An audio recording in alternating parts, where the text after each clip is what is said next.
Bruce. I'm going to take a minute to run through a series of operations on each section of your car so that you'll know how everything works. All right, under your dash here is your hood release, and it works just like it did on the 50 model.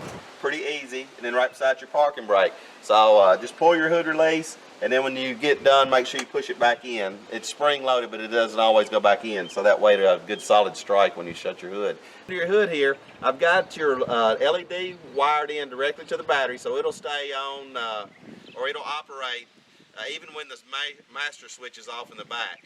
I wanted to show you where everything's located. So over here is your air filter. You've got 4 bolts that hold that down. Raise that right up, and you can get you an air filter at O'Reilly's to fit it. Your overflow tank is over there, and that's just a radiator expansion tank. It holds about a half a quart or so, and that's working out real good. Over here is your jumper station and engine fuses. So here's your fuse box and relay for that, and then you have a way to jump your battery from right here because your battery is in the trunk. You just pull these off and jump it, charge it, whatever you want to do. Every other item under the hood of this car is the original Explorer item in its original location. So if you need any of these parts, any of them you can get for this Explorer, they will bolt right in with no modifications. And you know about your brake feel, and everything's pretty much simple. Your transmission was one of the non-serviceable transmissions, so I put in a dipstick to make it serviceable, so you can check your transmission fluid right over there, and everything else is pretty much in the original location. So yeah, that's about it under the hood here. So let's go inside, and then we'll go in the back hatch. Before we go to the back hatch and the inside area, I want to show you, this is your washer fill. And I have about a gallon of washer fluid already in it. I don't know if you'll ever use it, but it is here and serviceable and usable.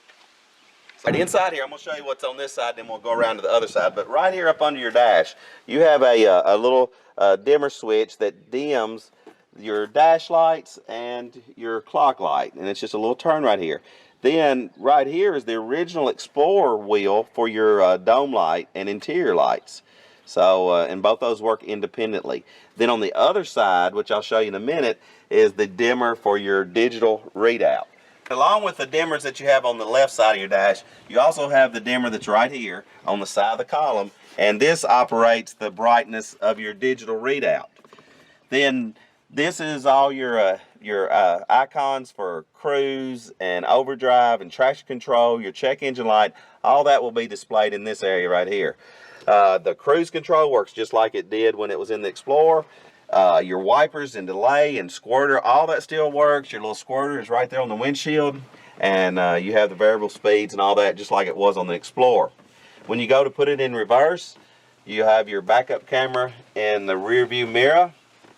But also when you put it in reverse, you'll see it'll say Park Aid will come up on your digital display. That was a feature on the Explorer that's not on this one now, so that's no big deal. And yeah, you don't have to worry about it. And it only shows up when it's in reverse.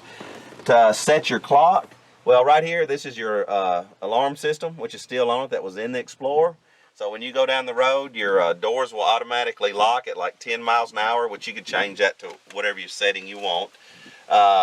Your key fob, when you walk up to the car and you hit your key fob, just like it was on the Explorer, one time will unlock the driver's door, 2 times unlocks both doors, and you can also do your alarm and all that with the key fob, just like it was on the Explorer. Your air conditioner controls are inside your glove box. That all works exactly like it did on the Explorer, with your clock adjuster right here on the side. You just hold that in, and your clock will scroll to the time that you want to set it at.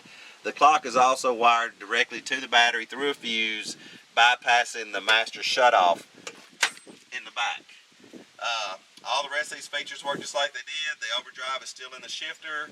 I've got a tap for the radio in here. I don't know if you ever use that adapter to plug in to play your music or whatever through the radio on that.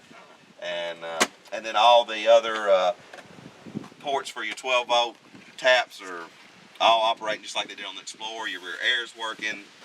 While we're in this side here, if you look in the back here, so all your seats, this is a manual seat, so this first seat will just pull forward and lean down, then all the other seats fold down just like they do in the regular Explorer.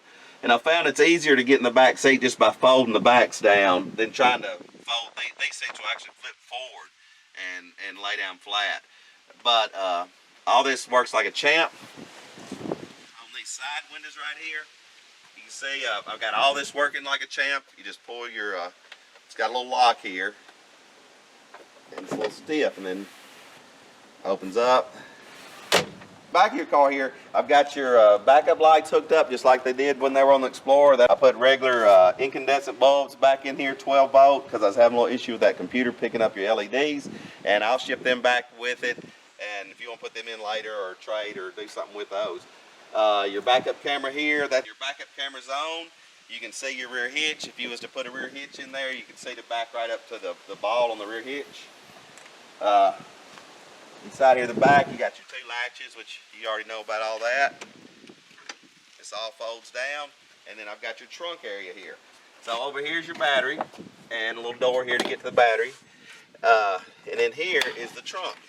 So in here you have a master shutoff that will disconnect everything but the hood light and the clock, and everything else will shut down. You've got all your original Explorer tools in here. Your crank down spare works just like it did on the Explorer. Your feel for your washer or engine or whatever that little feel's there for. Your owner's manual to the Explorer, there's one in here, and it tells you all about the features of your instrument cluster and stuff like that if you want to go and change oil change cycles and mileage to empty and stuff like that. Your hitch there, receiver hitch there, and then in here I have your battery tender, and I've got it rigged to where you don't even, if you're storing the car or whatever, I have a tap at this light right here, and it has a little cap on it, and I keep that up inside there, so if you ever want to just maintenance your battery, just plug it in and works like a champ. Alright Bruce, I redesigned your hubcap tool, and I want to show you how this works so if you have to take these wheels off, but hopefully you won't, because new tires, lug nuts good, brakes good, everything's new in there. But what you do is reach in behind these holes, and you'll find out where there's 3 tabs welded in there to hold this in place, and you can feel on the back side where it's welded. And then I usually put my knee up against it so I don't pop it completely off, and I put a little soft pad on the face of that and a good grip handle on it so it doesn't spin in your hand, and then you just pop it off.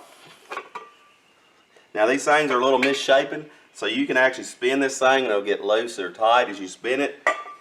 If it seems too loose or too tight when you go to put it on, just rotate it a little bit. You'll find a nice little spot where it needs to go.